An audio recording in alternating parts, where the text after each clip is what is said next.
നമ്മുടെ കഴിഞ്ഞ പ്രോജക്റ്റ് നഷ്ടത്തിലായപ്പോ സഹായിക്കാൻ ഞാൻ അങ്കിളിനോട് പറഞ്ഞതല്ലേ. അന്ന് അത് ഒരിക്കലും നടക്കാത്ത കാര്യമാണെന്നും റേറ്റ് കുറച്ച് പിടിച്ചതുകൊണ്ട് ഉറപ്പായി നഷ്ടം വരുമെന്നും അങ്കിൾ പറഞ്ഞത് മറന്നോ? അന്ന് മീരയാണ് കമ്പനിക്ക് നഷ്ടം കുറച്ച് വലിയ വിധത്തിൽ രക്ഷിച്ചത്. ഇനിയിപ്പോ അതും പ്രതീക്ഷിക്കണ്ട. ഈ സാഹചര്യത്തില് കമ്പനിയിൽ നിന്ന് എത്രയും പെട്ടെന്ന് രക്ഷപ്പെടുന്നതാ നല്ലത്. അതൊക്കെ ഇനി ആദർശ് നോക്കട്ടെ. പിന്നെ അങ്കിളുടെ കാര്യം, കോടതിയിൽ കേസിന്റെ വിധി വരാതെ അങ്കിളിനെ വിശ്വസിച്ച് കമ്പനി ഏൽപ്പിക്കാനൊന്നും എനിക്ക് പറ്റില്ല.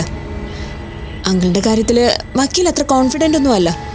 പിന്നെ വീട്ടിലാവശ്യത്തിനുള്ള പണവും സഹായങ്ങളൊക്കെ ഞാനും അമ്മയും ചെയ്തു തരും.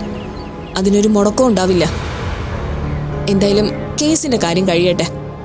അതിനുശേഷം അങ്കിളിന്റെ ജോലിയുടെ കാര്യത്തില് നമുക്കൊരു തീരുമാനം ഉണ്ടാക്കാം.